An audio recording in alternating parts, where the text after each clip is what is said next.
New Media Comedy Worldwide Studios. New Media Comedy Worldwide presents Comedy Legacy Series with Jim Mendrinos. And now, your host, Jim Mendrinos. Hello, everybody. This is Jim Mendrinos. Welcome to the Comedy Legacy Series. We have got a great guest today. Radio for over 30 years. His own Broadway show. You've seen specials that he designs and tours with. He's done everything anybody could ever possibly want to do in stand-up, and he's going to come in and speak to us today about his process, his experiences, and what makes him happy in stand-up. Our guest today is Mr. Rob Bartlett. All right, so this one's going to be fun for me because when I started as a wee little lad in showbiz, this gentleman was already an icon, and I got to work with you really early in my career, and, you know, I thought I was all big and badass, and I just sat down and watched you talk for an hour and 15 minutes and realized I needed to learn how to do this. Mr. Rob Bartlett is joining me, and you probably know Rob from a lot of places, most notably the radio, and we'll get into that. But I want to talk about your live shows because they are like nothing I've ever seen with any other stand-up. I mean, you know, I've gone to some of your spectaculars when you were doing the spectaculars, when you were attached to a radio show, and that's a show. That is a show. You've always put in that showbiz feel to what you're doing. And what makes you shape a show like that when it's clearly the audience would have been just as happy watching you do an hour and 15 of straight stand-up? I just always thought that, you know, excess, you know, is the friend of comedy. I mean, anything is worth doing like way over the top and more than it is needed, as far as I'm concerned. When I did stand-up, I was never happy unless I could humble an audience into submission, you know, during my set.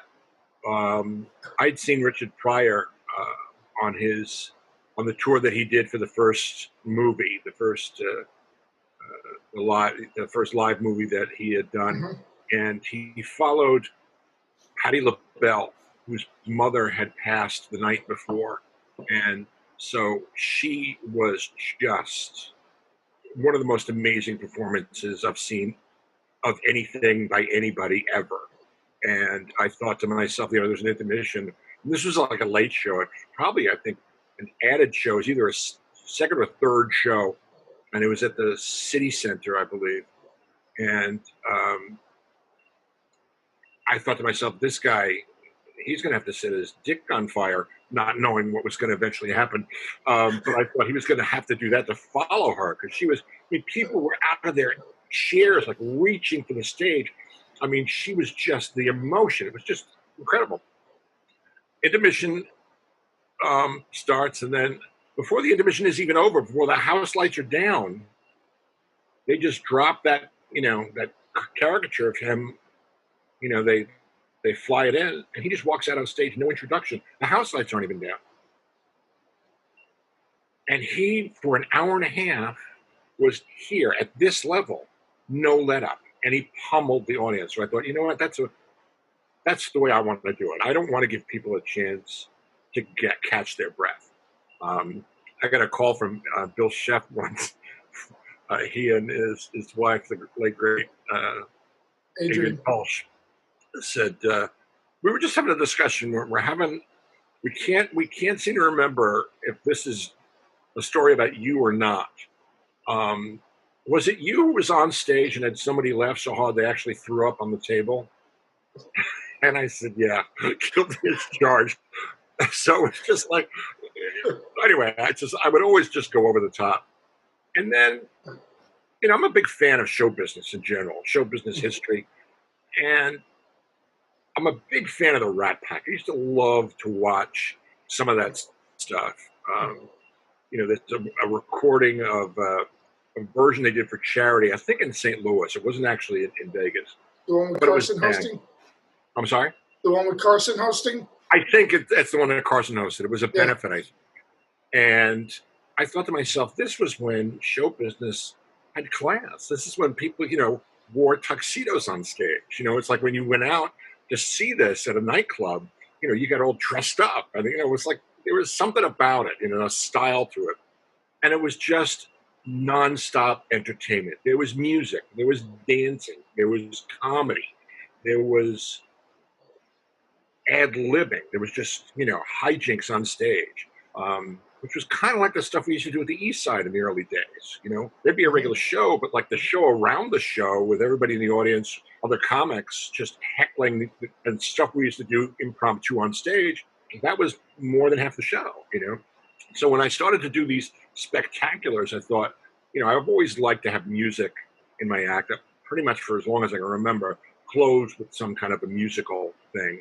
I used to do a character, it was a 4-year-old rock star, Timmy in the Top Tones, and I did a song parody to Johnny B. Good called Timmy Be Good, which was a story about him being really awful for a babysitter and then catching her having sex with her boyfriend on the couch and using that to blackmail her and not telling his parents that he had been bad.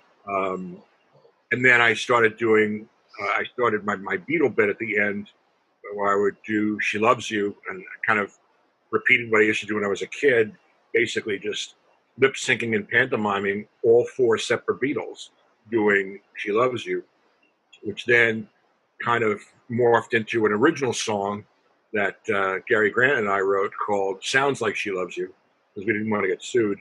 And it was like a pastiche of all the great Beatle licks and whatnot. And that was in the Broadway show I wrote, More to Love, big fat comedy. And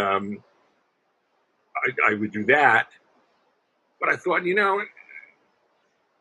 there's got to be more to this. There's got to be something. I want it to have style. So we started doing this one-man kind of thing at Club 1407, which was a luncheon club for the Garment District in Midtown. I actually opened for you there. Yes. Many months ago. Yes, you did. And we got to take it over on Friday and Saturday nights, and we four-walled it. And I started woodshedding this kind of one-man concept.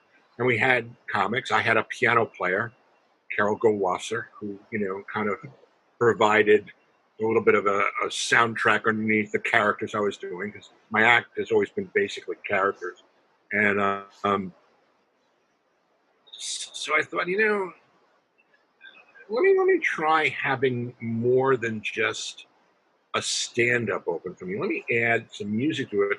And so we started alternating between stand-ups opening and a musical act. And it was an a cappella musical act, which was perfect because we didn't have room for a band. JQ and the Bandits. And they would do a number at the very beginning. Well, they would do, an opening piece. They would do 5 or 6 songs. They were terrific. And I would bring them back at the very end of the show to do my Salmonella character with them. And we did Lion Sleeps Tonight. It was just a silly little thing, but it just kind of bookended the whole thing. And I just loved that idea. And that kind of morphed into coming up with the idea to have a girl group called the Bartletts. And the Bartletts were these 4 ladies, usually 4, depending on the gig, sometimes there were 3. We held auditions. We got these people, these ladies to come out.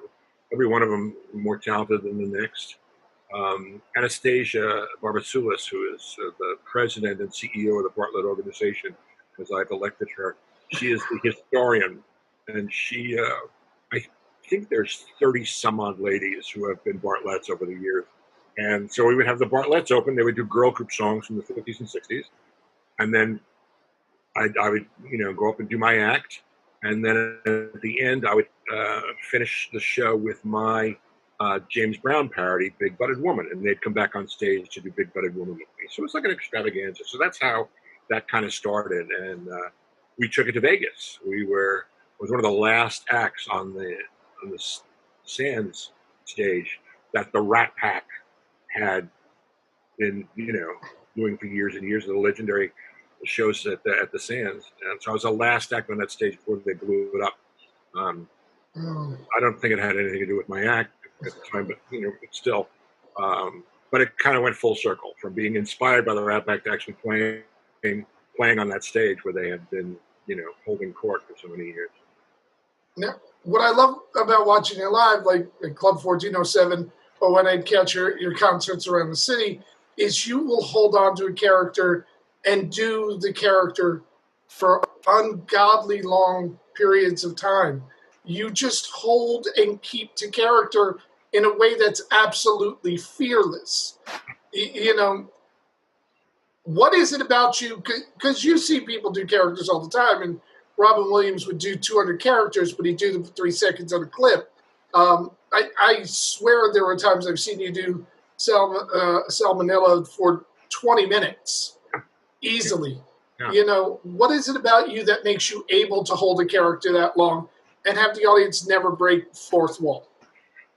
I think, having acting training, because I had kind of got into stand-up because it was something that I'd always wanted since I was a kid to try. I mean, apparently, I kind of have a recollection of this.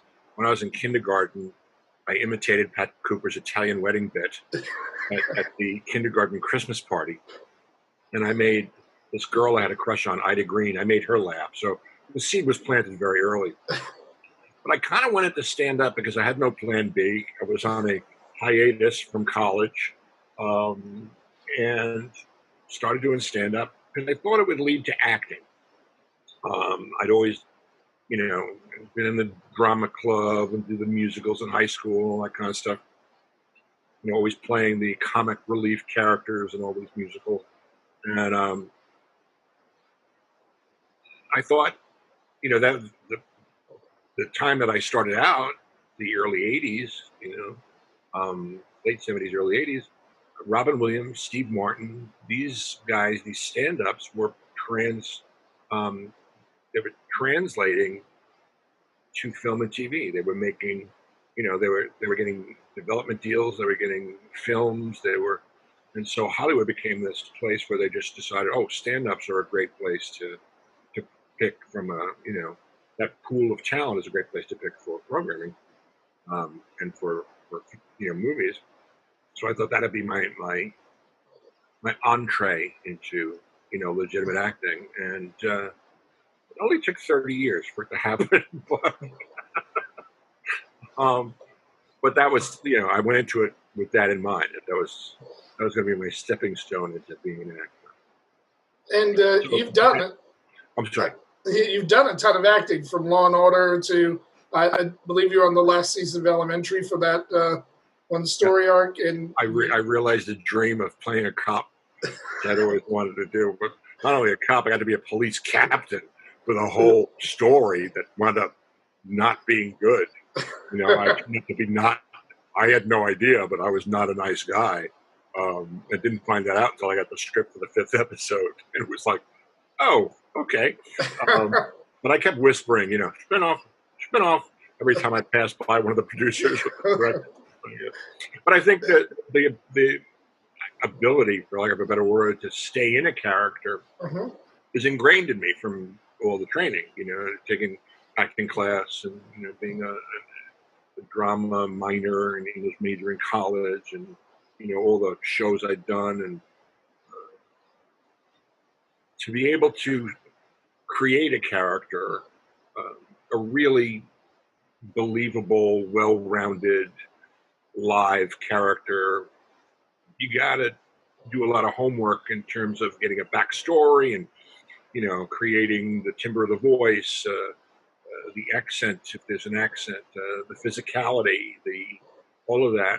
And if you do all those things and you get into a character, if you're feeling it and you're focused, you're not aware that time is going by. You're just this person. And so I would keep going. As long as I was getting laughs, I'd keep going, But to me, there's nothing that's more fun than climbing into the skin of somebody else who's not me and being there for a while. I'm always hesitant to want to leave and go back to me. But yet on the radio, on the Imus show, you would argue with yourself as different characters. You would back and forth between.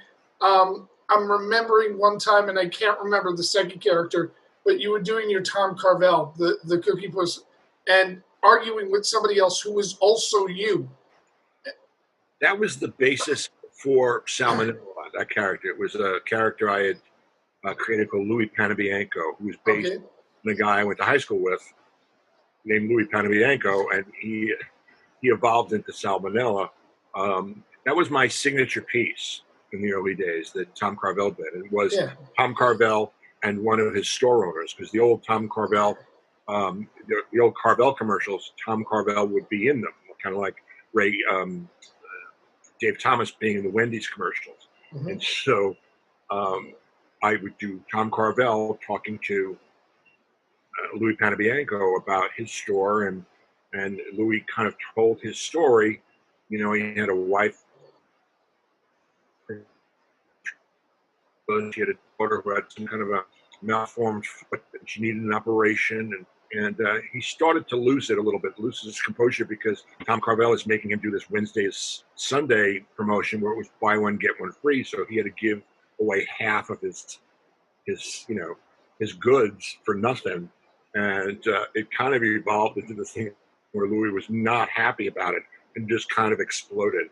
But that was my signature piece. And so that was always fun for me to do that back and forth. That was the bit that actually got me on Imus. Because he had loved, the Tom Carvel commercials himself, knowing how, really nuts they were. So that actually got me on Imus. So I was able to do all my characters on that show and more over the 31 years that I was there. Now, I don't think people realize how hard it is to bounce back and forth between two voices, to bounce back and forth between two characters, neither one of them being you. There's a degree of difficulty with that. Did you ever have any fear that you were going to slip up, do the wrong voice, bump into yourself at some point? I mean, there's always that fear, and it probably has happened, 20, 30 times over the years at least. You don't focus enough and you lose one of the voices, you lose one of the characters, and so it kind of becomes this nebulous thing back and forth. Now all of a sudden the whole bit's completely shot now because there aren't two defined people. There's a guy, I forget his name now, he's a DJ. I think a morning guy, if I'm not mistaken. And he did 5 different parts on his radio show. He was the announcer, he was the news guy, he was the weather guy, he was his sidekick. And I think there's a YouTube video of him switching between the voices. It's just him on the microphone. Another guy who was calling in on the phone. It was, there's no way in hell I could have achieved that kind of brilliance. I wish I knew his name because he really deserves the credit. But it was so phenomenal. When it's done and it's done well, there's nothing like it. I was very influenced by Jonathan Winters and all his characters. Mm-hmm. And Peter Sellers. I used to love Peter Sellers movies where he would play 3 or 4 different parts in a movie. Jonathan Winters would do his bits. He would go back and forth between characters, and sometimes there would be a crossover there. It's always been fun for me, and it's I guess the product of being in my room by myself, trying to amuse myself, and coming up with these different people who I have conversations with. Did I tell you that comedy and mental illness are very they're connected? Connected? Yeah.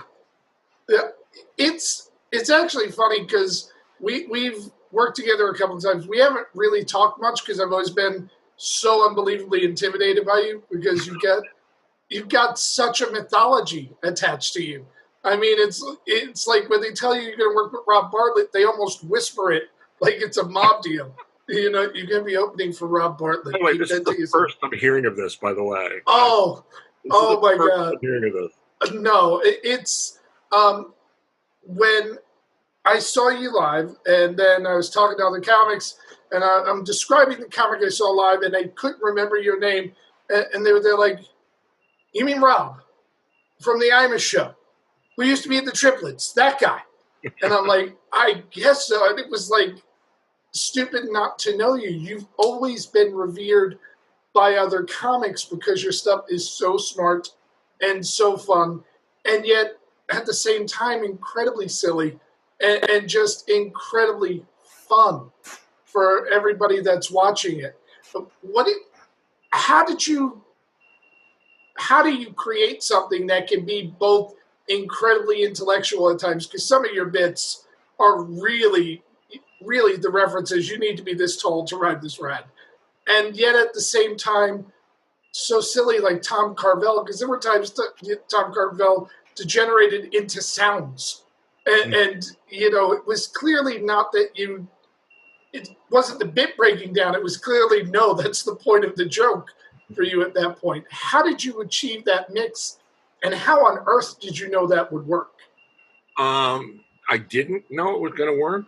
I just kind of did it and discovered that it worked. And then I would do whatever it took to make sure that it continued to work.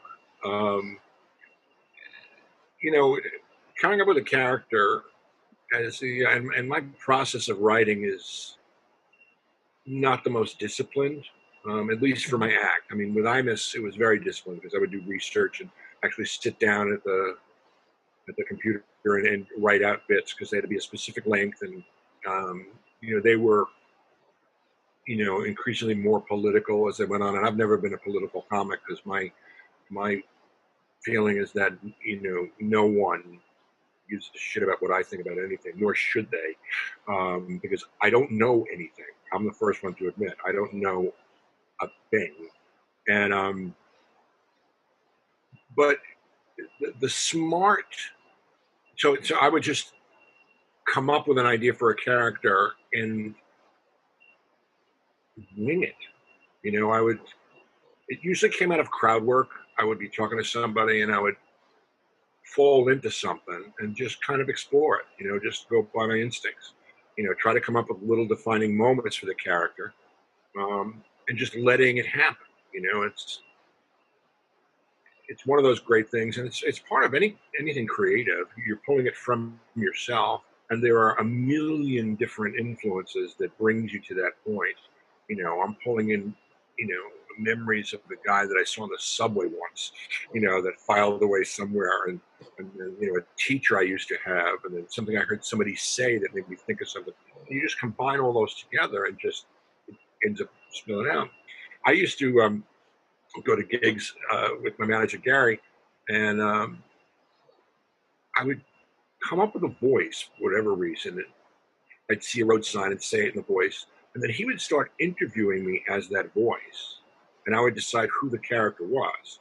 And we would spend long hours on these road gigs, him just interviewing me as whoever this character was, and I would just free associate him and be the character. And that was always the way that I got to create the characters. And that's one of the things that I love the most. It's very. I owe it a lot to Jonathan Winters, because I think that was kind of his process as well. I don't think he ever sat down and wrote what he was going to do or say. He just had these ideas for these characters and let them live and breathe through him. It's almost like I'm channeling. I'm like the medium. I'm the host for these spirits. I'm throwing them forth. But to me, being silly and smart aren't mutually exclusive. I don't think there's any more satisfying laugh than one you can get from something that's really smart and clever, or a reference that's so arcane. You're really doing it for yourself, your own amusement, and then if there's 2 or 3 people in the audience who laugh at it, it becomes this special little extra thing. The whole bit doesn't depend on it, but to me, that little extra, aspect of it just makes it that much more satisfying. But I've always been about the silly, because to me, silly is really the heart of comedy. And you can be sarcastic and silly. You can be political and silly. You can be scathingly satirical and still silly. And I think silly is like the unifying aspect of humor that everyone can relate to. Not everybody likes a straight monologist or a political comedian, But everybody, it seems to me, loves the silly. Monty Python's a great example of something that's really, really smart and impossibly silly at the same time. And it's very satisfying, for me as a performer and hopefully for the audience as well.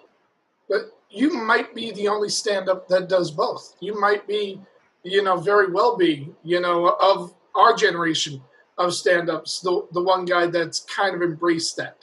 And what I love seeing in the audience is I love seeing their reaction when they get something, because sometimes they don't get it till 2 or 3 jokes later. I'll do a line that's like that, and it'll get nothing. And I'll just pause and I'll say, you'll get that on the way home. You'll put in the windshield wipers and it'll hit you in the head. I mean, it's true. It's true. When we worked at Club 1407, somebody had the audacity to heckle when you were on stage, and your comeback was a Beatles lyric. It was just like you popped out a Beatles lyric, said that, and just went about your business, and it took him like another minute, and then he figured out what song it was, and he blurted out the title. And I just remember this because you weren't mean, you weren't upset, you just said something just confusing to get him to stop. And it was one of the most brilliant approaches that I'd ever seen. And as a young comic who was working with you, it taught me, this is about commanding the stage. Rob didn't have to get mean. Rob didn't have to, talk about how small the guy's dick was or how stupid he was. He just had to assert command, which is what he did. I wish I could remember what that was. I wish I could remember the line too. But I love the fact that even when you did crowd work, it never bordered on mean. And the other thing I love about what you do is that you're not afraid to explore the happier themes in comedy. A lot of comedy is written about, my life sucks, or I hate this, and that's what it is. Where some of your stuff, especially your musical stuff, is joyous to watch it. It's cornering on happier emotions. Is that a conscious choice? I don't necessarily think it's as conscious a choice as it is that's kind of always my fallback. I mean, I still like to do something that's got a little bit of meat to it, and something that's maybe dark, something that maybe a verboten kind of topic, or I'll take a topic that has been beaten to death, and become hack and cliche, and try to squeeze more out of it. But my fallback is always to be something happy, because to me that's part of the job description. The job description is to make people laugh, to make them happy. That's the definition of being a comedian. Laughter makes people happy. Laughter reduces blood pressure. Laughter is cathartic and helps anxiety. And it's so happy to me, is always the fallback position, but that's not to be, there's still a lot of humor to be gleaned from stuff that is not necessarily happy. Especially stuff that's got a message to it is usually firmly ensconced in something that's, darker or not quite as happy and pulling the laughs. I'm most impressed by comedians who are able to go to the darker regions, like Pryor and Carlin and Chris Rock and guys like that who can go to these really awful places and pull humor out of them. To me, that's really true genius. So I'm kind of lazy. I go for the happy. So, and music is definitely part of it. You're right about that. I think every comedian deep down wants to be a musician. Every comedian wants to be a rock star, and every guy in a band I've ever known wants to be a comedian. It's very funny. Yeah. But to me, marrying music to comedy, because I grew up,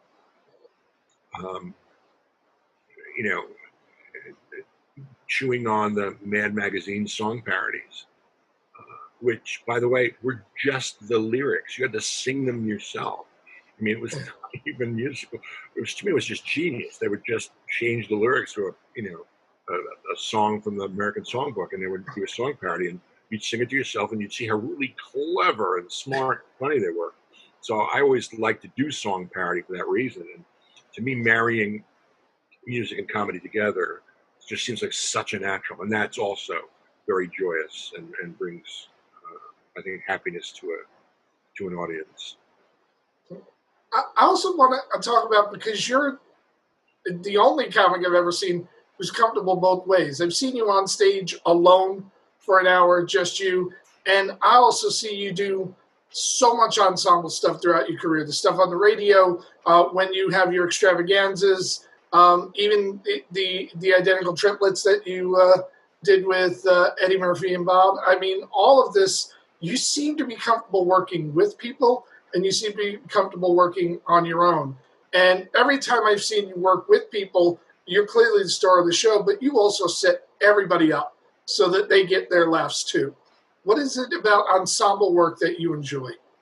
I think that that's one of the tenets of acting, and the reason why casting agents used to be so hesitant to hire stand-ups to do anything legitimate, because they would fear that the comic would not know how to play nice with others. Tabletop, which is one of my favorite shows I've ever been in, favorite plays. The director really had to be convinced by the author of the play, by the playwright, to cast me. It was a part of this commercial, TV commercial director, but not the guy who directed the actors, the guy who directed the product shots. So it was, the steamy hamburger or the cheese pull from a piece of pizza, and he was a tyrant. And I went in to the audition with the sides of this kind of like monologue this guy had, and I left. And the playwright apparently thought that I was so much like the guy it was based on, because he had worked in the crew of one of these guys, that he would not move, that he wanted me for the part. But she was kind of hesitant because she thought, he's a stand-up, he doesn't know how to work with other people. But that's one of the basic tenets of acting. It's, Jerry Zaks, the great director Jerry Zaks, he's got a philosophy which is, you toss the ball back and forth. It's a team. It's like being in a basketball court. It's like you setting each other up, and it's the unit. It's for the greater good. Everyone will get their moment. You just have to trust that you'll get your moment. And more times than not, I would say the majority of the time, if you're doing that, the other people on stage are going to do the same thing, because you're secure enough to know that your laugh's not going to get stepped on. You'll set somebody up. They'll set you up. It's like give and take, which is exhilarating when you're doing anything like that. That passing the ball back and forth is just great. One of the early improvs that Eddie and Bob and I did at Dixon's, which was where the three of us had started, Rich M. Dixon's White House Inn on Hicksville Road in Massapequa, was this thing. Eddie had this jacket. It was like a fur jacket with a hood, and Bob, always had the cowboy hat. And so Eddie was an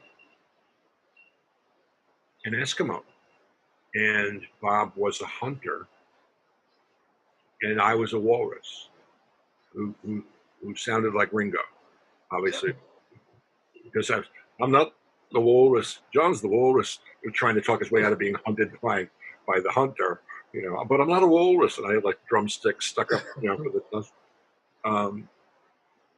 And the give and take there, the back and forth with the three of us, and we trusted each other to do that.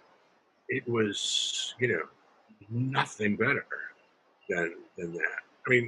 I enjoy being on stage by myself, just kind of, doing whatever, but it's that much more fun and more satisfying to do it with other people. Doing The Odd Couple with Nathan and Matthew, sitting at the poker table and just doing the Neil Simon lines, the Bible of comedy, you're reading scripture basically as your dialogue, and the back and forth between all the guys at the table, that was just that's heaven. It was just the greatest. So, yeah, I think it's steeped in acting. It's the ability to trust and to do your best for the whole. Um, it's a great feeling. Now, you do a ton of acting, and from Broadway to film, there's a different approach for stage and for film as well. Is there one that's more satisfying for you? Is there one that's easier for you based upon what you've learned in stand-up? Obviously, doing theater, there's a similarity because it's live and you have an audience. It's a little different in that you can't react and adjust based on their reaction. You can't change anything the way you would normally doing stand-up. You would switch orders of bits, or you would slide into something else, or you'd go off on a tangent and just do some improv and do some scatting, whatever, with crowd work. When you're on stage, you got to do the dialogue as it's written, because the playwrights apparently they really don't like when you make up more dialogue in the show. Nor does the director really like that either, or the other actors for that matter. But there is a similarity in that you do get that response, that immediate response.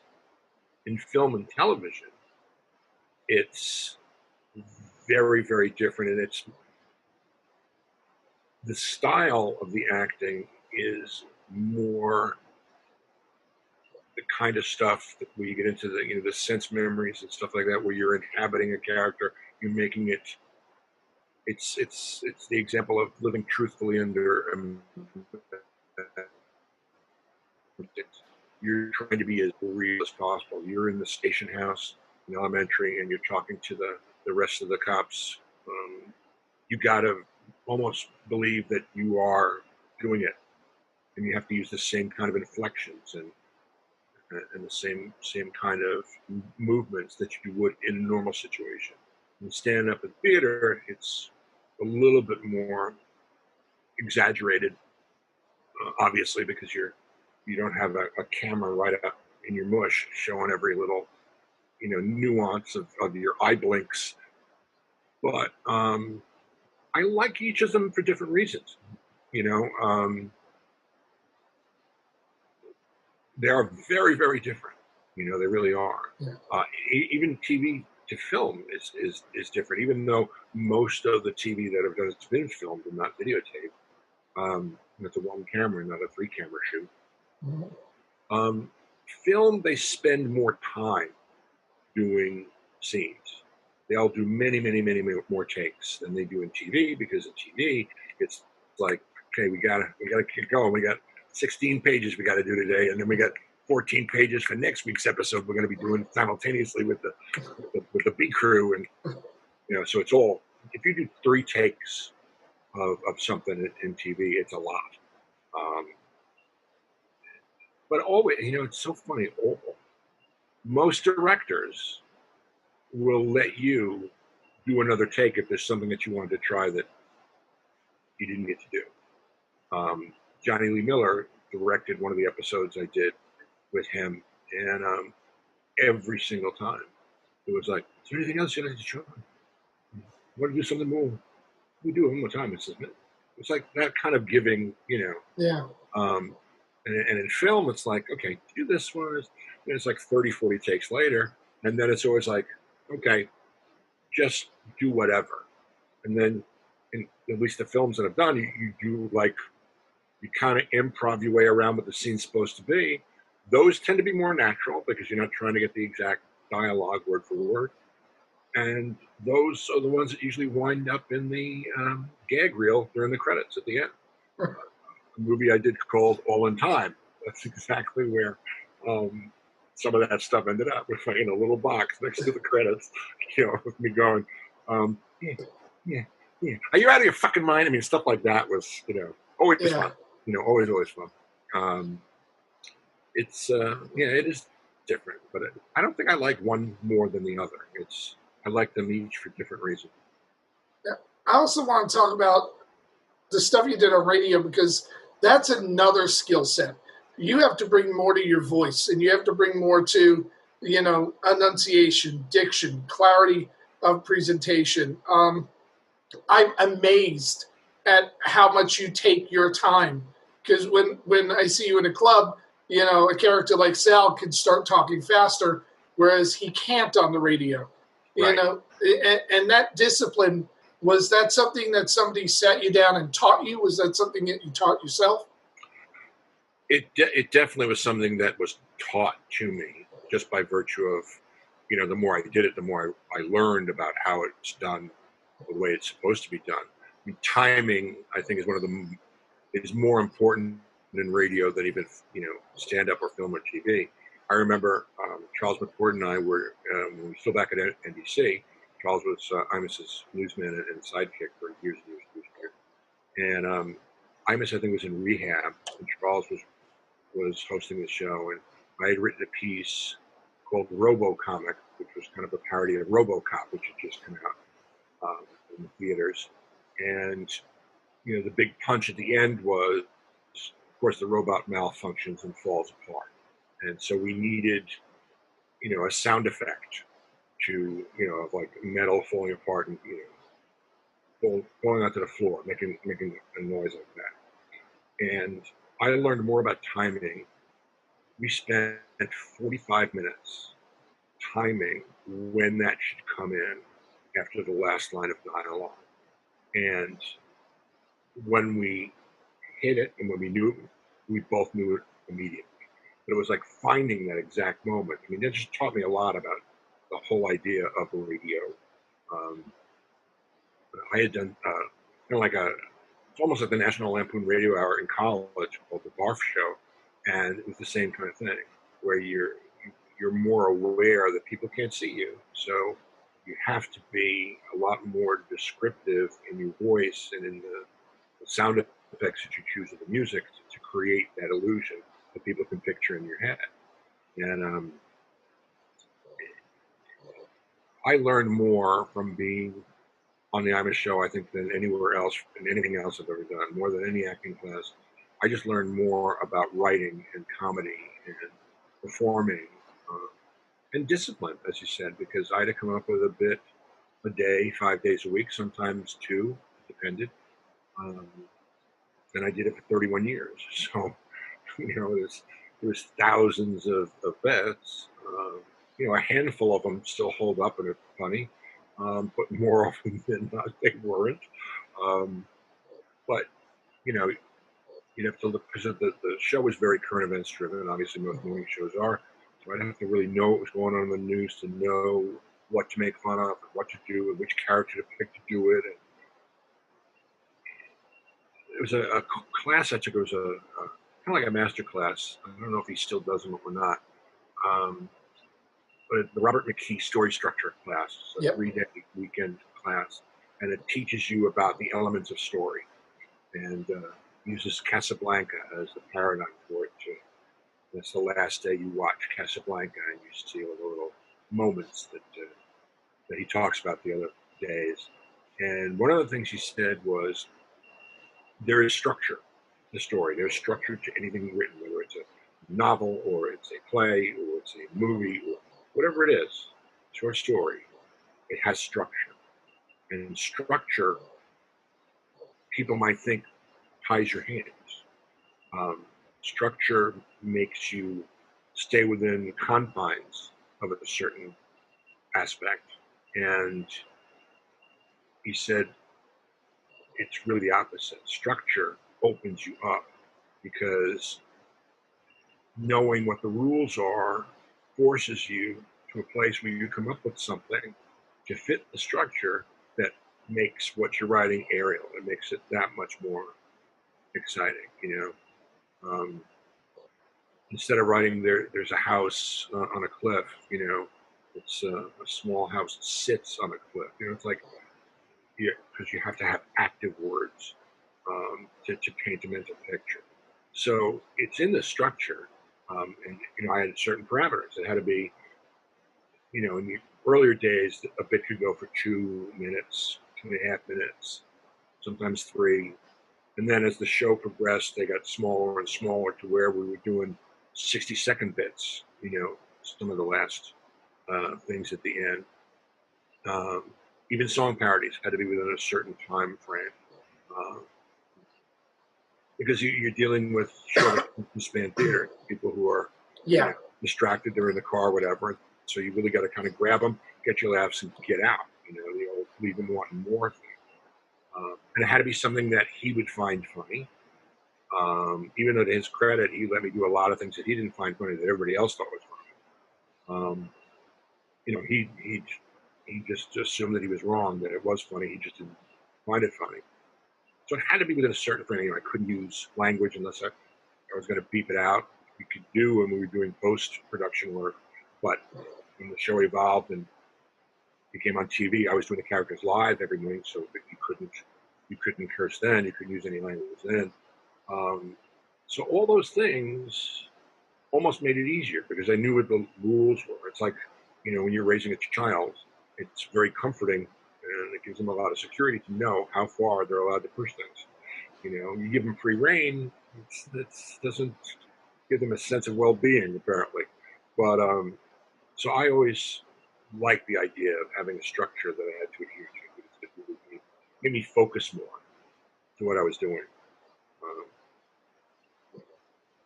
It's wonderful to watch that process, and having seen it, when the radio broadcasts were live, and also seeing you in clubs, I'm astounded by your characters evolving, by your characters getting more complex. There are some of them you've been doing for decades at this point, and they're not the same character they were when they started.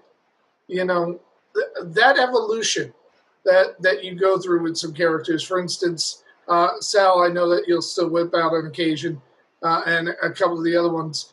Do you consciously update them, or are they just growing alongside you? I think they're really just growing alongside you. Because, characters, as with anything, artistic, it's like Broadway, let's say, for example, it's a living, breathing entity. There's all this controversy in the latest production of West Side Story came out because they took out "I Feel Pretty" and they changed a lot of the things that the show is known for.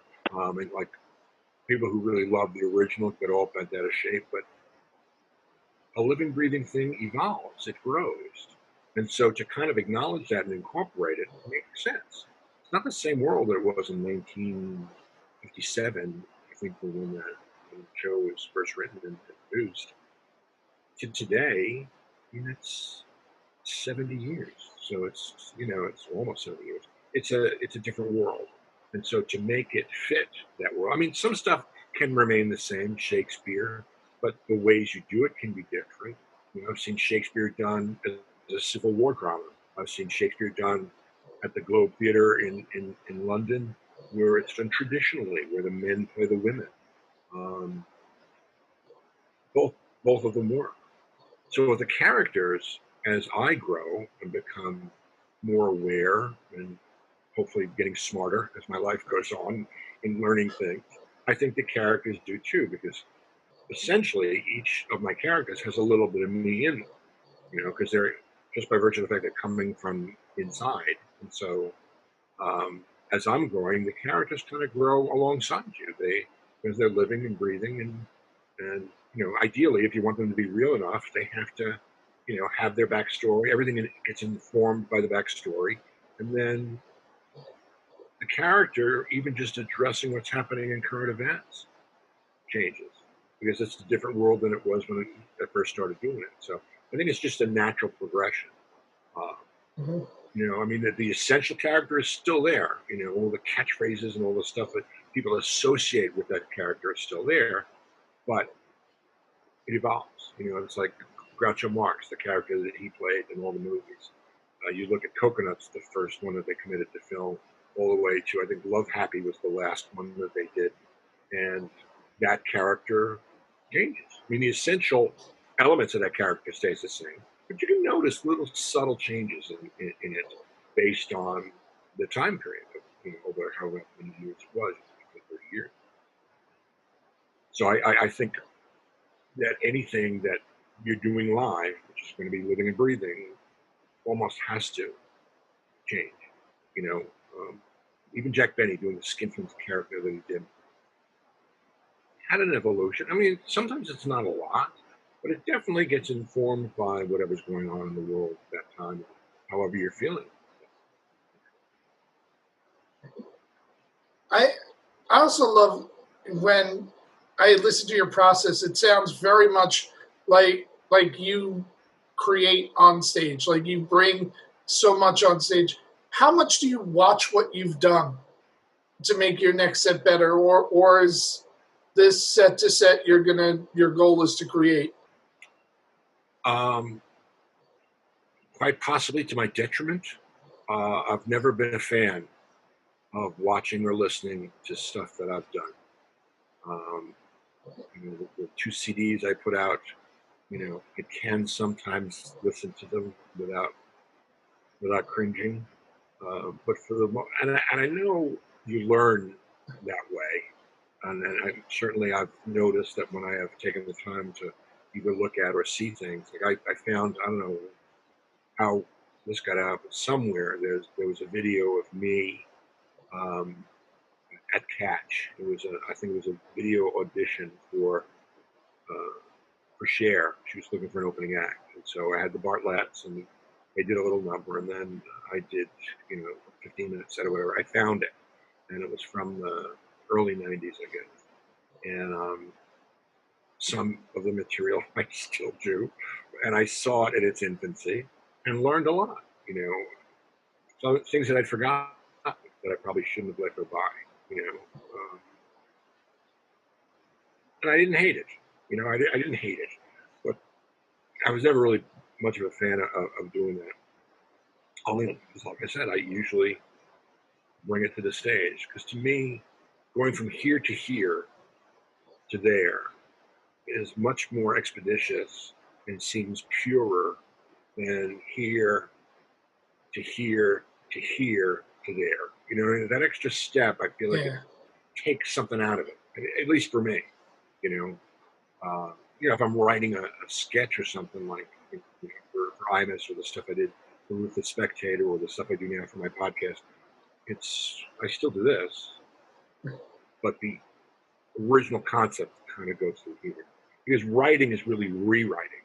You know, it's editing. It's knowing what to. You know, Gary always would remark how I would start doing a bit, and the bit would grow, where the bit would start out being like a 3-4 minute piece, and then, as you were saying before, all of a sudden it's a 15-minute piece, and then it's like half my act.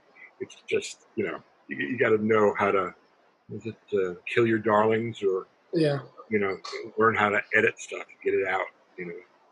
But for me, because I've always been more of a writer, that's always been my strong suit. So I look at guys like you who have the ability to just turn on a magical performance almost, to my eyes, effortlessly every time you're on stage. And I marvel at that ability. If I could do a character for 15 minutes, I would do every character for 15 minutes. I mean, how could you not want to explore the full depth and breadth of what you're capable of?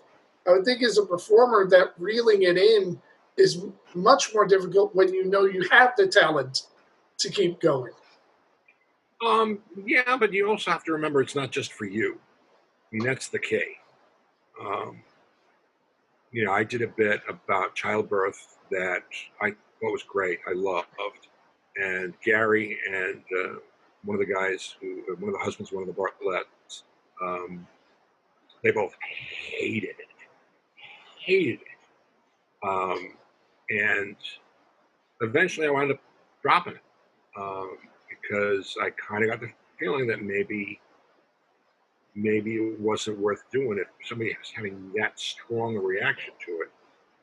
Just kind of trusting that maybe they were right. You know, you had 2 people who knew me and knew my act, and knew the audience and could hear the audience, because they'd be in the back. You know, a lot of times you don't really hear a whole audience; you hear part of it. Yeah. You don't necessarily hear the ones in the back, or whatever, or even hear comments or stuff like that. So you kind of trust. You have to trust them to just like let it go. 99 times out of 100, they're right. You have to remember that you're doing it for people. You can't be self-indulgent. The idea is to entertain them, not ultimately bore them to death. Has that gotten easier for you as you've developed a fan base? Because you have people come out to your show. It's not like when you started headlining and people were coming out because comedy was the draw. No, when you have a show, people are coming to see you. Does that make your choices of material easier? Does that make, your selection of how you're going to perform or what you're going to perform easier, knowing that they're fans? Yeah, I don't spend as much time putting together a set list because I pretty much know what they're going to want to see and hear. I know what I'm going to want to do, and I try to make a set list that combines the two. Rick Nielsen from Cheap Trick, a dear friend, he makes up the set list every single night they play, and they got to play 300 dates a year. They've I don't know how many thousands upon thousands of the shows they played, and they're all different. There's no set list. They pull stuff from 30 years ago, and they do a couple of the new album songs, and then mix it up with stuff in between. It's never the same. It's all how they're feeling. They'll do the same 3 songs every show. They'll always do Surrender. They'll always do I Want You to Want Me. They'll always do Dream Police. And with me, I'll always do Salmonella's Night Before Christmas, even if it's not Christmas time. I'll always do The Wheel of Jordan, and I'll always do the airline piece. Everything else is kind of up for grabs. If I'm doing something, let's say for an audition or for a specific, I spend a lot more time creating that, the order and trimming and whatever of the set, so that I know what I'm going to do. I put the set list on the floor of the stage just so I have something to refer to, but I'm constantly switching stuff around, and I find that when you switch stuff around, and it's something that I learned when I was an MC, I would do one piece in between acts. They were much shorter than I could get away with it. And I discovered that when I changed the order of stuff, I learned something about the bit. I no longer used the bit before to segue into it. It was now separate and apart. And then you learn something about the bit, which gives you more ideas, or maybe that should be trimmed, and so when you move it around, it almost takes on a different meaning. There's a performance by Tom Bodett called Exploded, which is a series him when he was going to college and lived as a mountain man in like this commune in Washington State, and becoming electrocuted by touching a high power wire on a telephone pole because they were robbing electricity to the house they were living in. And he wrote the stories. I think they're all a page apiece. He puts them in a stack, and then at every performance he throws it in the air. He lets the audience pick which one to pick up and read. And he said, because he does that, it changes the story. Sometimes it's about this, and sometimes it's about that. And there are all these tangents that come off of whatever becomes the main story. And I learned that that's also true with material. You can discover new things with material when you do that and you put it out of order. But you can't really do that kind of stuff. You can't be as free to do that if you have something specific you need to do. Like you're doing it for a booker, or you're trying to, get a gig somewhere, whatever. You really want to be specific and have total control over it, and just, hammer. Where with when people are there to see me, I can just kind of take my time and mess with them, and then it's always different. It's always different. I do a lot more crowd work with audiences when they're coming to see me, because I think part of what they want to see is me as a person. They already know the characters and the bits for the most part, but they want to see. That's why everyone. I don't change my material all that much, but at least the crowd work is different each time, and sometimes can create a theme that I can always go back to and get some running jokes out of. But for the most part, I remember Eddie.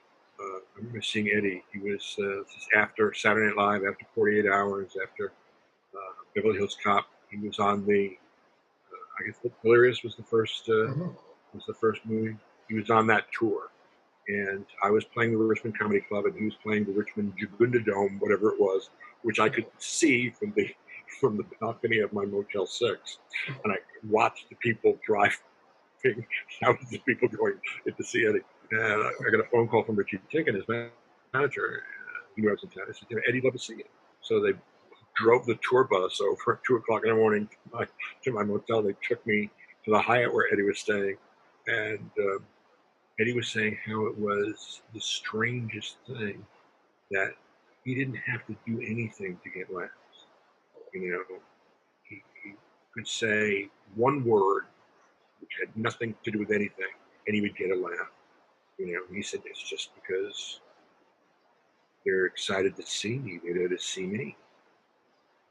It reminds me of a story, and Rolling Stone did a profile of Bob Hope. And the writer of the piece went to London to see Hope perform in London. I think he was born in England, if I'm not mistaken. Mm-hmm. And Bob did a topical joke that really people in England shouldn't have gotten, because it had some kind of idiom or something in it, or something that would be kind of a foreign thing to a British audience. And after the show was over, the writer asked the person, you know that line that Mr. Hope did about this? And I said, yes. He said, did you understand it? He said, no. He said, but yet you laughed. And he said, well, why? He said, because he's Bob Hope and I trust him. So it just makes sense. When you get to the point where people are going to see you, you get that luxury. The key is not allowing that to make you get lazy. Yeah. Which I have definitely been guilty of many, many, many, many times.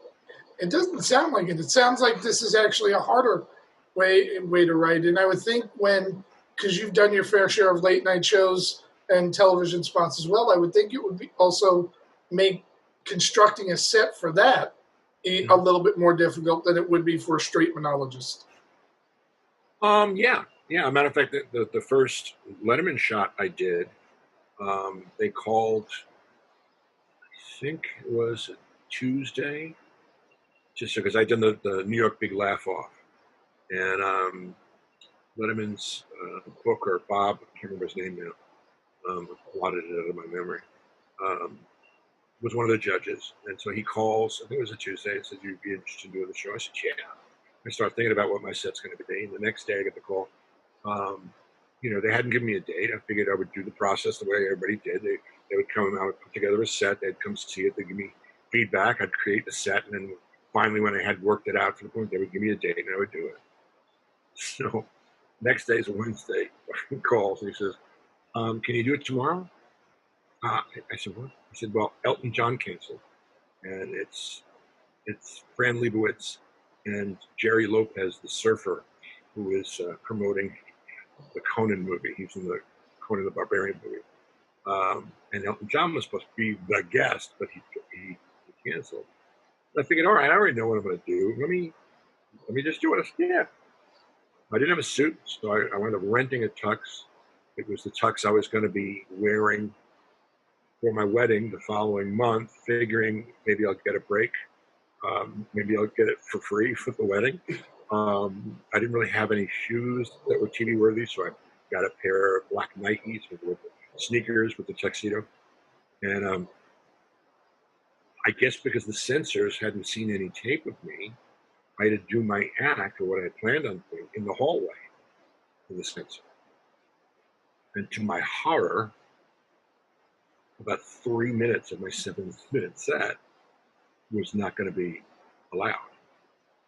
So I was flipping out. It's like, what do I do? Well, what I did was I ended it at 4 minutes. And Dave didn't think that there was going to be time for me to sit on the panel, so he had not prepared anything to add. And after I finished my set, and applause, and they're going, they're pointing me towards the couch. I go, and I force my way onto the couch, and he doesn't know what to ask me, and it was the worst interview ever. So this, I think he opens with, so this comedy thing, is that going to be, a permanent thing for you, or like almost like with that material, you're going to try to make a living doing comedy? And I said, yeah. He said, what'd you do before you did this? I said, well, I had a variety of jobs. I worked as an elevator operator in an office building here in New York.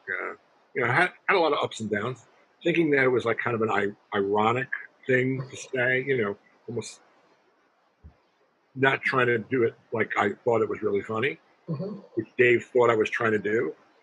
And there was this pause where it was just this look. And then went to commercial, and he never said 2 words to me during the break. And it was just, I guess I probably should have prepared a little better for this. This is a big deal. But, hindsight's 20/20. But yeah, I mean, it definitely is difficult to put together a serious set because every minute counts, every word counts, or something like that. You don't want there to be no filler. You want it all to be straight and solid. But I also want to talk, and we got to talk about this. You wrote a show, a Broadway show. When we get to meet our maker, whatever maker we believe in, what you do with your life, boom, that's got to be the first card down, I would think. Yeah, you know what? It's to me, it's part of the history. I don't like using the word journey because I just think it sounds so pretentious. It's part of the order of things in my life. It's just another moment. I think there are moments that have been greater than that. Certainly a majority of them are, not quite as great as that. It came, out of the blue. It was when I was doing Vegas at the Sands. A theater producer, guy by the name of Mitchell Maxwell, who had produced Damn Yankees, Jerry Lewis on Broadway, and a couple other shows. He owned a couple of off-Broadway theaters downtown. And he had kind of known me from Imus, and he was out in Vegas just on vacation, and I guess won a ton of money on the roulette table and saw that I was playing and decided to go see the show. The show was over. He spoke to Gary and said, I'd like to meet with you guys. So we arranged to meet with him the next day. I had a suite, and they had stopped really renovating the Sands because they were going to be blowing it up. So they had the hotel, and then they had kind of bungalow stuff towards the back. I was in one of the bungalows. Apparently I was in the JFK bungalow, which had the same shag carpeting it had, I guess, when JFK was there, and a mirror above the bed, and a separate entrance, I guess, so that Marilyn Monroe could come in and out of it. And they came, and we got room service, hors d'oeuvres or whatever, drink. And he said, how would you like to do the show in a theatrical setting? Do it in the theater. And that was kind of what I'd always worked towards. I'd already my stand-up, and his idea was he was just going to throw the spotlight on the fat guy because comics were starting to get popular. I mean, Rob Becker had a Defending the Caveman, which was enormously successful because he's a marketing genius as well, but it ran forever and then went out on the road forever. So I think Mitchell thought, well, why don't I jump in on this bandwagon? In my end, you can't really pigeonhole. It's not really one thing. It's not really connected. It's kind of based on Jonathan Winters. They would set him loose in an attic where there was just a whole bunch of props, and he would just go into stuff and then come out of it, And that's kind of what I modeled my act after. And so I started, Gary and I started talking about it. And Gary said, it'd be really great is if you made it something more than just your stand-up. You're a writer. Why don't you see if you can write something to connect it all? So I wrote this play. It was kind of like The Producers, in that it was about a theatrical producer who came to a comedian and wanted to put him on Broadway at the time, because it was never supposed to be on Broadway. It was supposed to be off Broadway, or awful, for that matter. And then they discovered that when they go to get insurance on me, that because I'm heavy, they had to get extra insurance because they were afraid I was going to have a heart attack on the act I was doing. Then they realized that they would make more money on the insurance if I died. So they hired a hitman, who was Salmonella, who was supposed to kill me so that they could collect the money on the insurance. Didn't fly. And it was kind of wacky and crazy and whatever. And the producers weren't crazy about it. So he said, do something more personal. So I wrote this thing that was semi-autobiographical. It was about a comedian turning 40, not being where he wanted to be professionally, dealing with family, trying to keep a family together with wife and kids, and be in show business. And I was in the set was a garage. I was cleaning out my garage. It was a suburban setting, and it would allow me to just grab things and do the pieces from my act. And it centered around a very difficult, challenging,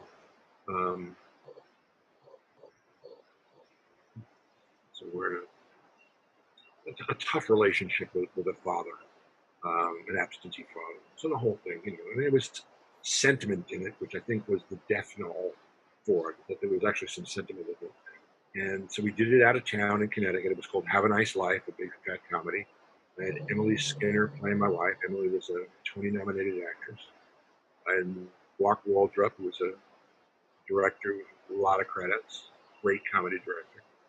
We did it at the Rich Forum in Stamford for a couple weeks, and got mixed reviews. There were two. One was good, and one was like, eh.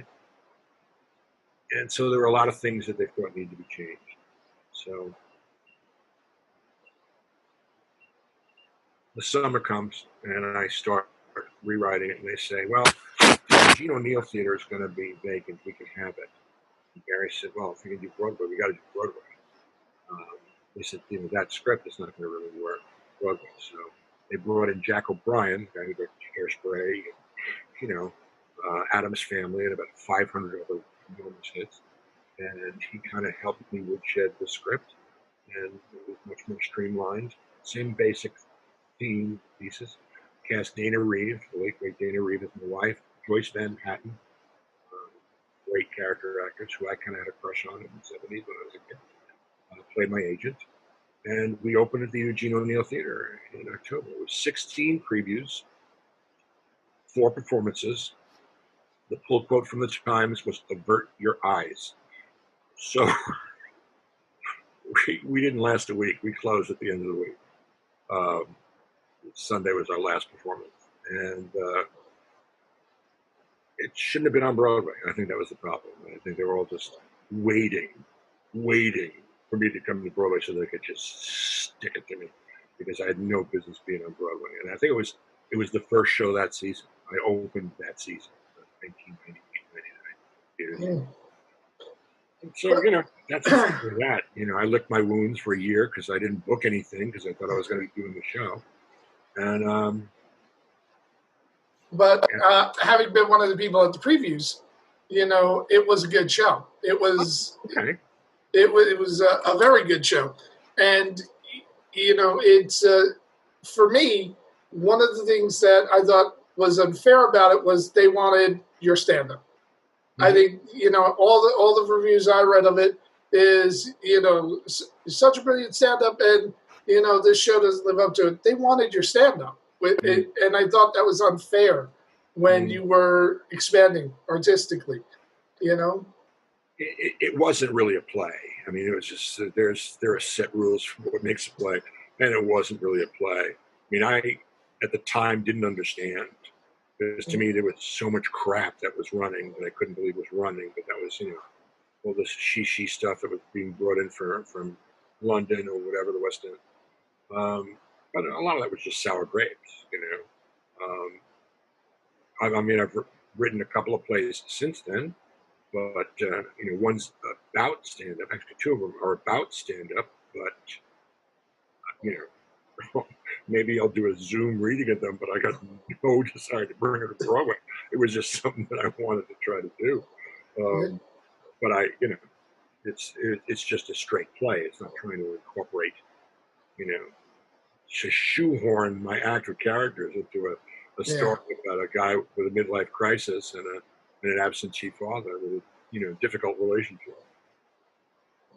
I also want to talk a little bit about, you've had consistent management and a great relationship with your manager for years.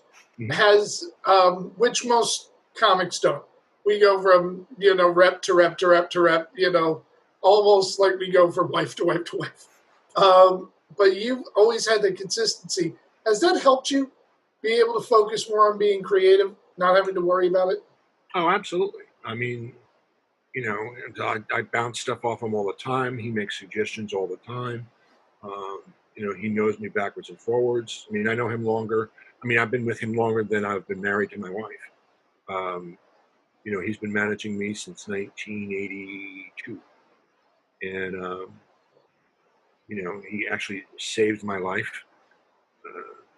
I have Crohn's disease, and I had at one time, you'd never know it by looking at me now, weighed like 110 pounds and was on stage, I think at Jimmy's Comedy Alley, and I had to sit down because I was so weak and like totally in denial that I was that sick. And he came to pick me up, ostensibly to drive me home, but you know my suitcase was in the back. He took me to the hospital and did not take no for an answer. So that was the only way. And they had said that the doctors had said I was literally 3-4 hours away of just being so septic. I was never going to be. I was never going to see the next day.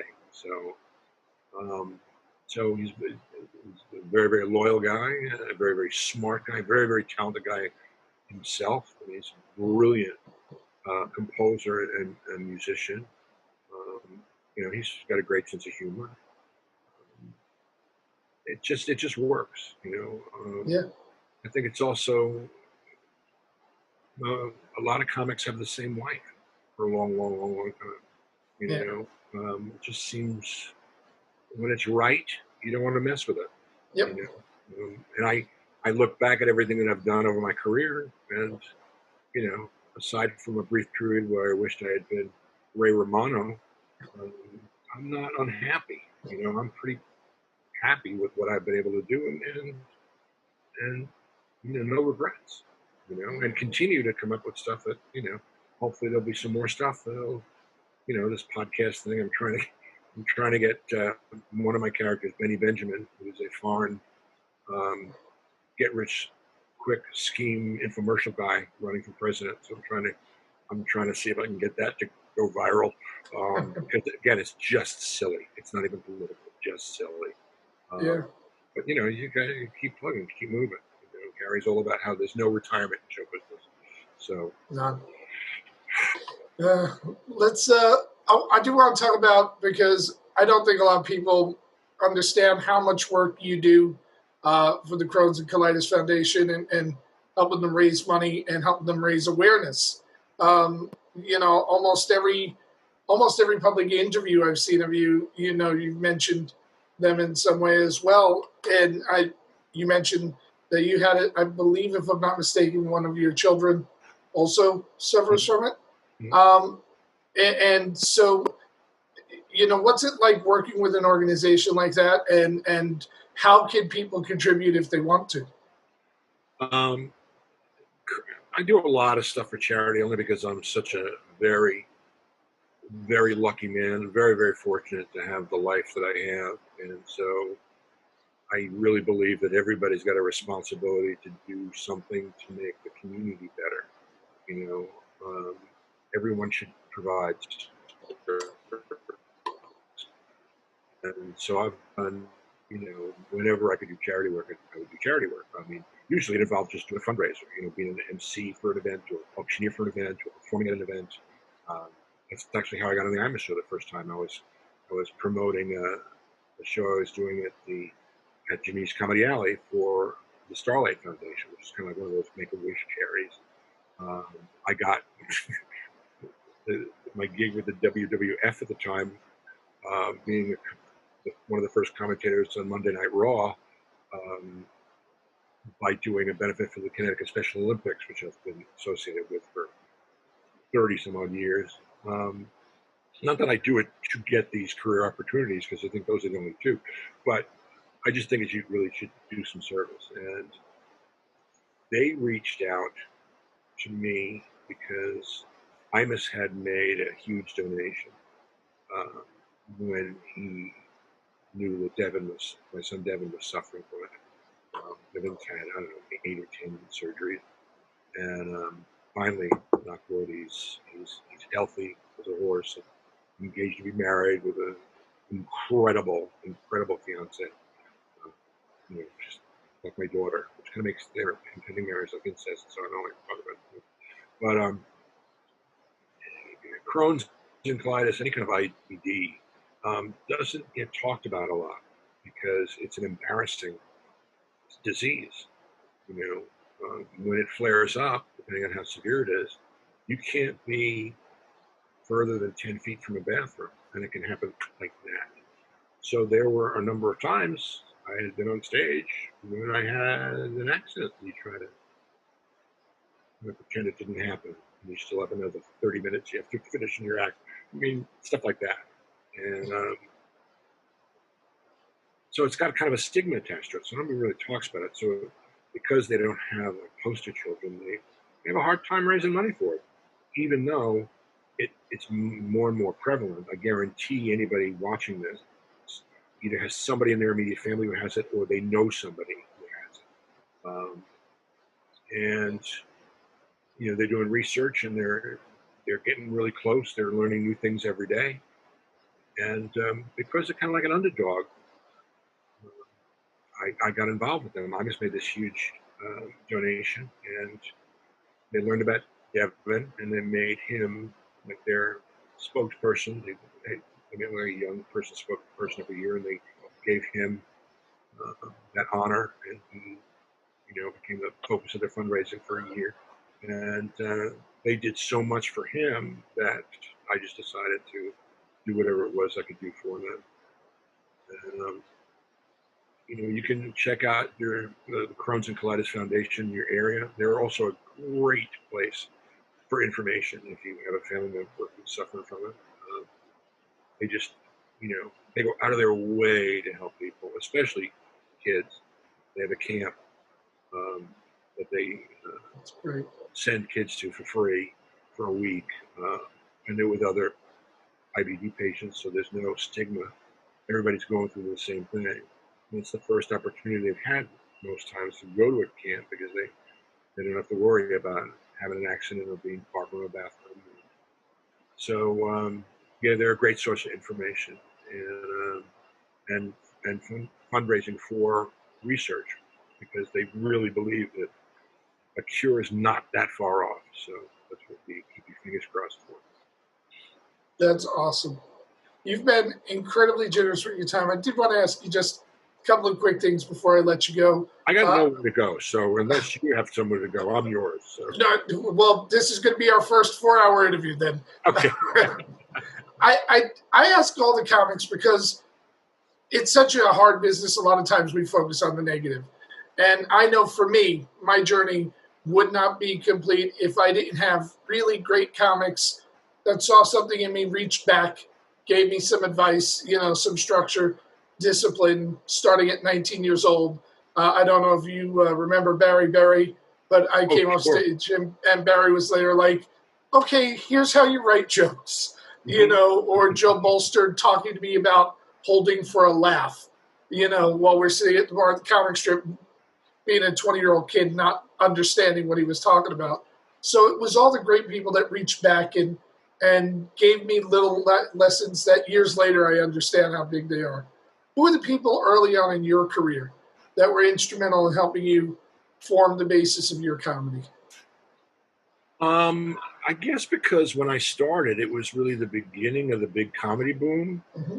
There was really us and, the big headliners. It was Dangerfield and Robert Klein and George Carlin and Pryor and all those people. And when I started out, I didn't work in the city. I wasn't, in any of the clubs, like Catch or the Comic Ship or the Improv. So I wasn't around some of those people. So I was pretty much on my own.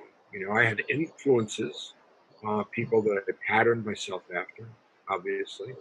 I mean, a little bit of Pat Cooper and a little bit of George Carlin and a little bit of Pryor and a lot of Jonathan Witters, and just kind of learned by watching. But I have been able to kind of pay it forward from, not that they gave me advice, but I learned from them and they gave me inspiration by doing the same for comics who were coming up after me, and who have paid it forward, like our dear friend Vic Henley, who we tragically lost last month.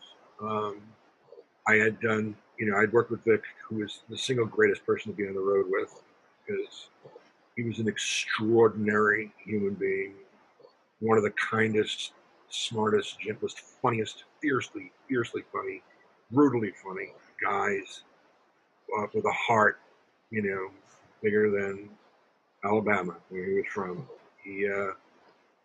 I had got him his first start in New York.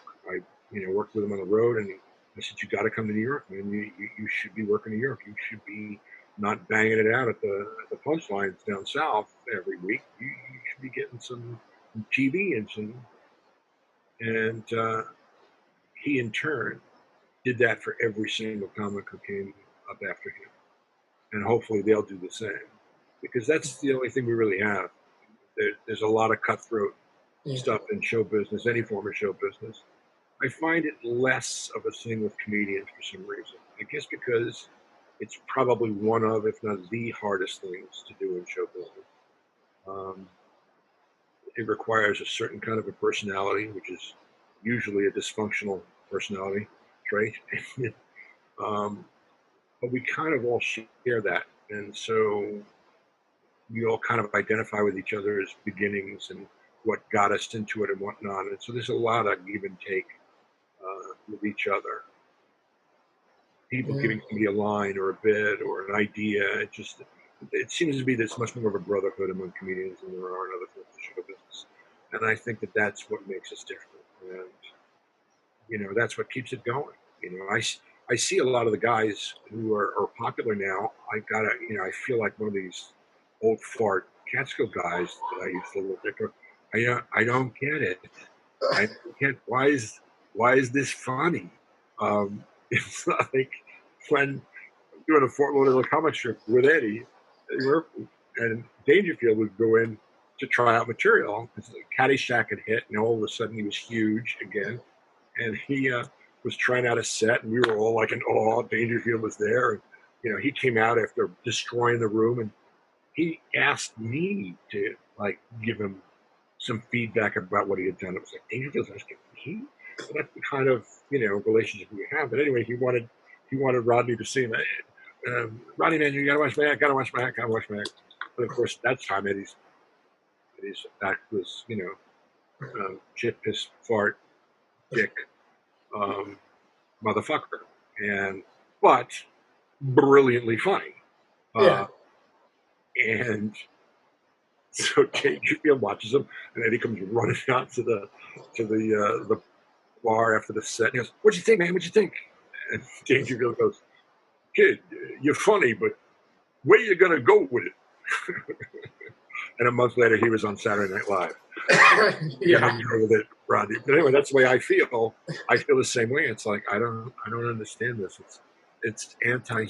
Is what's funny the fact that it's not funny? I don't know. My boys are always laughing at stuff, and I go, "Why is that funny?" And they go, "After it's funny." Now, since you did give me permission to keep you on a little bit longer, I got to ask you about this. You're one of the only comics I know who has a signature bit. The night before Christmas, if you don't do that, your audience, I think, would grab torches and burn down an establishment if you didn't do it. Did you know when you wrote it was going to get that reaction? Because that literally, people lose their mind when you do that bit. That's, the idea behind inspiration, or the concept of inspiration, is like in the ancient Greek days and in ancient Roman days, it was viewed by the poets and the deep thinkers and playwrights of the time as a gift from the gods. It just came to them, but by way of the gods. And Night Before Christmas was truly a total gift from the gods. It came out of nowhere. It came in a flood all at once, word for word, the way I still do it today. And it happened. My son was born, the first son was born December 16th, 9 days before Christmas. And is it 9 days? Yeah. Something. Anyway, and no, that was anyway. He was born before Christmas, and we were living in Bayside, and he was up late. We woke up in the middle of the night. He was crying, and I couldn't get him to simmer down. Or maybe it was when he was a year. Maybe it was after he was a year. Anyway, whatever it was, he was crying and couldn't go back to sleep. And so I took him into the living room, sat down, and read him a story. So I read to him all the time, which I firmly believe is something when you have kids you got to do. You got to read to them every single day because they're like sponges. They just absorb it. And the only book I could find in the living room at that moment was a coloring book. It was the night before Christmas. It was the coloring book. So it was around Christmas. So it was either when he was first born or when he was here. And I had started doing Salmonella on Office. He was a recurring character. It was the first character I created for the show, specifically. It wasn't for my act. It was just something that I decided I was going to do. It kind of evolved out of the Lou kind of Biagro guy from my Carvel bit, but somebody, really done for the program. And as I'm reading it, I decided I'm going to read it in Sal's voice, for whatever reason. Because I used to like to do voices when I would read. I'd do all the different characters, and he would respond to it. So I read The Night Before Christmas, like Salmonella from Brooklyn. And so it was the night before Christmas, in Sheep's Head Bay. The kids was asleep waiting for the big day. Stockings was hung by the furnace. I just started to take each line and turn it into sound, not just the voice, but what he would say. And I went through the whole thing, and then put him back to bed, and I immediately went to write it down. And what I wrote down differed from what I had done with my son, but the basic idea was still there. And it just, paper to pen, it just laid itself out like that. And it exploded. I did it on the show, and the phone in the studio rung off the hook for the week before Christmas. And every time watch this. You hear it. NBC, can you do this Night Before Christmas in Brooklyn? NBC, can you do the Night Before Christmas? Every single phone call was for that bet. So it became a perennial. I got to do it on Live at 5 that year because it becomes so huge. It took on a life of its own. And I guess I kind of knew it was special when I wrote it because it had just came out, like the way that it was. So there was definitely a third party involved here, a certain third party. God definitely had his hand in that. And it was, my favorite part about it is that Sal, for all his braggadocio and being kind of like a tough guy from Brooklyn, he's got a huge heart, which always came through in the bits I would do about him. And, not the brightest guy in the world, but heartfelt, and he basically takes over for Santa because he thinks Santa is there to steal his TV, so he knocks Santa out, and Santa can't continue his round, so he has Sal to take over for him. And he said he gave me an offer I couldn't refuse, stop at every house, except for the Jews, and which always gets a big laugh. But that came out of, I said, I'm from Brooklyn, I write for the part. And he told me Santa Claus comes from the heart. It's just this real sweet, sentimental moment. And then it's followed up by except for the Jews. So it's just enough sentiment to make it Christmassy. Then you're back to like total disregarding any kind of sweetness, except for the Jews. You got to pass over them. And it just, it took on a life of its own. And it's been very, very good to me over the years. That bit in particular, I remember when Imus was first suspended for, something that he had said, and everyone was there like, well, what are we going to do come Christmas time? It was amazing, how that bit it's ingrained and it's part of people's zeitgeist. It's part of, if you're of a certain age, that's a huge part of your childhood. That's a huge part of your, who you are. And so it's got to be refreshing to know that you've touched so many people with a bit like that. I get every year, I get emails from people, or I'll see people, and they'll say how it is literally part of their holiday tradition. That, each year a different member of the family gets to read The Night Before Christmas in Brooklyn, or they'll play one of my CDs that has it on it. Or some people actually have recordings of me doing it live on Imus. I think there may even be a recording of the first time I did it on Imus. Somewhere somebody's got it. Somebody's got air checks. But I did it every year for 31 years. Even though in the later years, like the last 5 years, we were doing a show, I must play it very begrudgingly because he just thought it was just so old. And it's not, except for the Jews, all right, we get it, But it's kind of like my Billy Saul Hargis. Yeah. But, all right. So, final question, and I ask every comic this question. We've got the perception of time on our side. What do you wish you knew when you started out that you learned during your journey as a stand-up?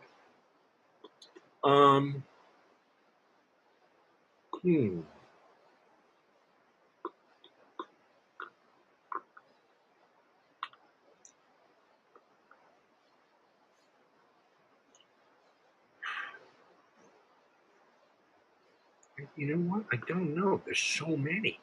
There's so many things that I wish I took. It's like that's the most honest answer I've ever heard. How tough it was going to be, I think. I mean, I was stupid when I started. I had no idea how difficult it was going to be to even get up on a stage by yourself, to be funny, to come up with material, to make an audience laugh, and then to try and continue doing it till you can make a living at it, and then make a living at it for an extended period of time. I had no idea. If I had known how much work it was going to be and how success is so far off, and how it's not guaranteed, unless you're possessed, and a lot of them give up. A lot of comics give up in one way or another. Some of them just go into another business or go back to the business they were doing before they tried stand-up, or some of them tragically commit suicide because they just can't do it anymore. And had I known it was going to be as tough as it was, I never would have done it. I don't think. Yeah, I probably would have done it. Yeah, we all would have. That's the hard part. Yeah, because it's having no plan B. It's like, that's definitely instrumental in it. I mean, I often tell people now, if I was starting now, I would. But that's only because it's based on what I know from having done it for so long. Because I think the competition now is so much more impossible. I mean, it's comics pay to get on stage now, where we were fighting to get clubs to pay us cab fare to perform. Again, I was lucky. I came up. We were the first comics. That Magnificent Seven with Jackie the Joke Man and Richie Minervini and Bobby and Eddie and me, and the late great Bob Woods, and there were 7 of us, the Magnificent Seven. We called all the shots because we were it. We were the only one. Yeah, we were the ones who started together. And then Richie opened the East Side Comedy Club, and then the rest is history. Amazing. I still miss Woodsy every day. That was a funny man, and again, sweetheart of a guy. that hit us all hard. That was the first guy we lost. Yeah. Or at least the first one that any of us had an experience with. Since then, so many comics, near and dear friends, pass away by one way or another. Always tragic. I think you'll appreciate the story knowing Woodsy. He got booked last minute to do a gig for Ken Grayson. I don't know if you remember Kenny Grayson. And high school with Ken Grayson, I think. Ken Grayson, I'm sorry, different gig.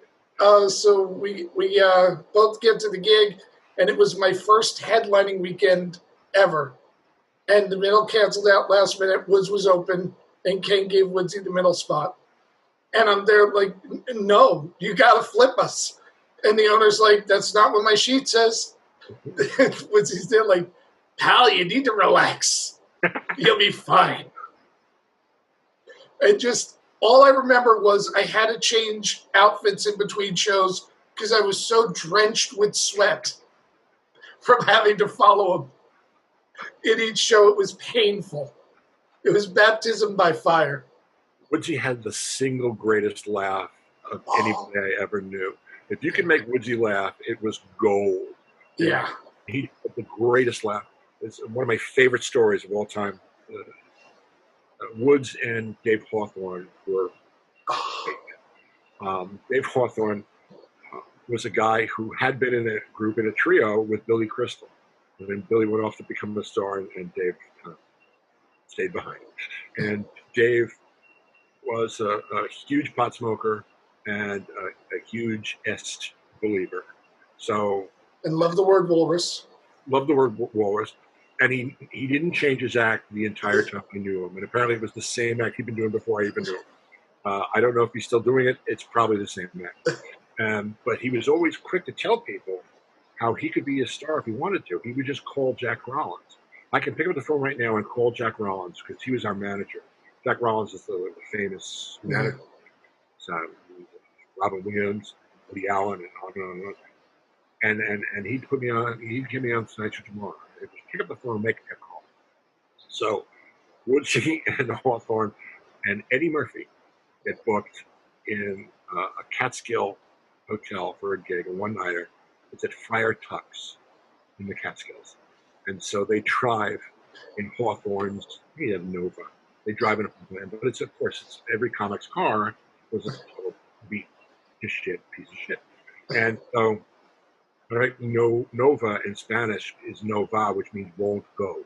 So they drive up the Catskills, and Eddie's best friend, Clint Smith, used to go with them to all the gigs. Clint was probably funnier than Eddie. They'd been pals since they were really little. They were a great team together. He never really wanted to be in show business, although Eddie used him in a couple of movies and TV shows he did.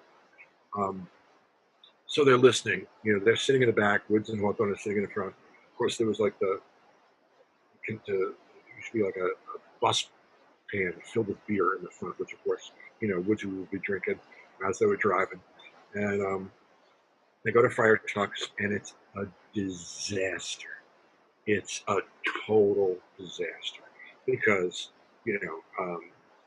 Hawthorne is doing these esoteric bits like Yeats Keats and making all these obscure references and, a poem about pot smoking. And it's like all these old, alpacacas just kind of looking at the stage. And so, of course, they're licking their wounds as they're leaving. Eddie's doing his, pussy fart, motherfucker bit. And Woodsy, I think, probably got a few laughs, if not anything else, but because he was the great impressionist for his honeymoon. So, yeah. But they're driving home. And of course, Woodsy's laughing, because Woodsy just thought everything was funny. And the muffler falls off. We're on Route 17. It's like 3 o'clock in the morning. The muffler falls off. So they get out, and they're trying to, there was a coat hanger in the trunk. They're trying to use a coat hanger. Woodsy's standing watching Hawthorne underneath the car. And Eddie and Clint are still in the car. They're still in the back seat. And Hawthorne's on the car, and Woodsy's standing there with a can of beer, and he's watching Hawthorne, trying to, and then cars and trucks are whizzing by on 17. And Eddie, it's either Eddie or Clint, poke their heads out of the window and go, Gotta make that call, Dave. Make that call. They wouldn't get out of the car.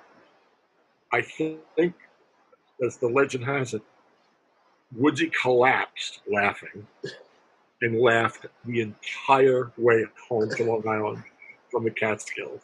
Because that to him was just, and he told that story to everybody. It was just the greatest story ever. Just the greatest. That's great. Rob, this has been so much fun. Hopefully you'll come back again and do it another time. Part 2 of the conversation. I would love to. It's just a lot of fun. You know, it's great seeing you again these years, and I'm very proud of all that you've accomplished since then. And you've been quite the busy little beaver since 1407. Well, you know, that's what we do. We keep going. But I hope when this pandemic is over, I actually get to work with you again someday. I would like that. I would really like that a lot. That's the thing, when you talk to somebody who loves comedy, you could talk forever. It's clear that Rob loves every aspect of it, from the performing to the creating to the reaction from you, the audience. That's what comedy's about, the sheer joy of connecting with the audience. It's fun to hear somebody who's been doing this so long and is so storied and you know, so revered in the industry, still has that love, and still, you know, loves doing it, even at times when we don't understand the next generation. Rob Bartlett is amazingly open, and his dedication to paying it forward and to being there for the next generation, that's what this is all about. On behalf of Rob and myself and everyone here at the Comedy Legacy Series and the fine folks at New Media Comedy, just reminding you that next Monday there will be another episode dropping on our YouTube channel. And if you want to catch all the old episodes, you can go there or wherever you get your podcasts, from iTunes to Spotify and beyond. Just go, give us a review, leave us a rating. We appreciate that. Until next time, everybody, I'm Jim Mendrinos. Stay funny.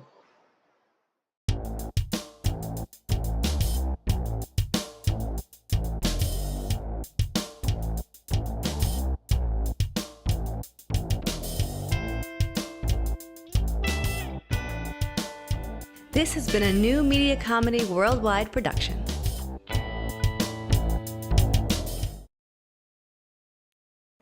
Thank you for watching the Comedy Legacy Series. New episodes Monday p.m. Eastern on New Media Comedy TV YouTube channel. Don't forget to subscribe, and we'll see you next week.